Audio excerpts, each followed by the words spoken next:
როცა არანაირი ინსტიტუტი აღარ დარჩება სახელმწიფოში, როცა სახელმწიფოს ყველა ინსტიტუტი არის მიტაცებული, აი არანაირი მექანიზმი აღარ არის, სასამართლო არ არსებობს, არანაირი სასამართლო, პარლამენტი, პრეზიდენტი, მთავრობა და ფაქტობრივად ერთი ადამიანია ვიწრო ჯგუფი იღებს გადაწყვეტილებებს.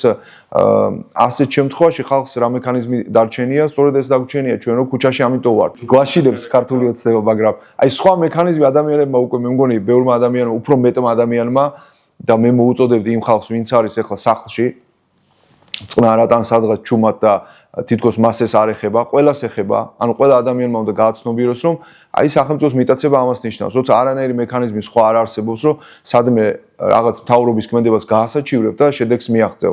ყველასთან მივა საბოლოოდ, ხო ეს მთავრობის ასეთი გადაწყვეტილებები ყველას შეგვეხება, ყველა ადამიანს და აი ერთადერთი ფორმა ასეთ შემთხვევაში დარჩა, რომ ქუჩაში გამოვიდეთ და გავაპროტესტოთ. ასეთ სისტემაში, ავტორიტარულ სისტემაში მთავრობებს, ავტორიტარულ სისტემებს ეშინია სწორედ ხალხის სოლიდარობის, ბევრი ხალხის.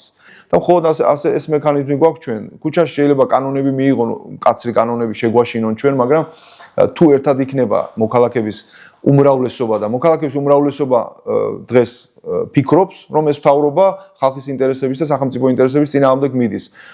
გააუქმა ევროპული ინტეგრაცია და ყველანაირი პერსპექტივა საერთოდ არაფერი აღარ ჩანს და პირდაპირ ინტეგრაცია მიმდინარეობს რუსეთთან და ასეთ ავტორიტარულ სისტემებთან.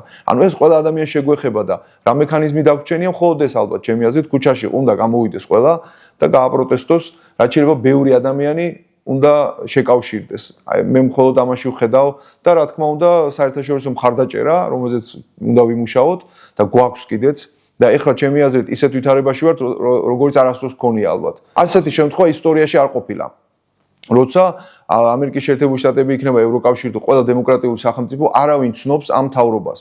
ყველა ამბობს, რომ ეს არჩევნები გაყალბებულია.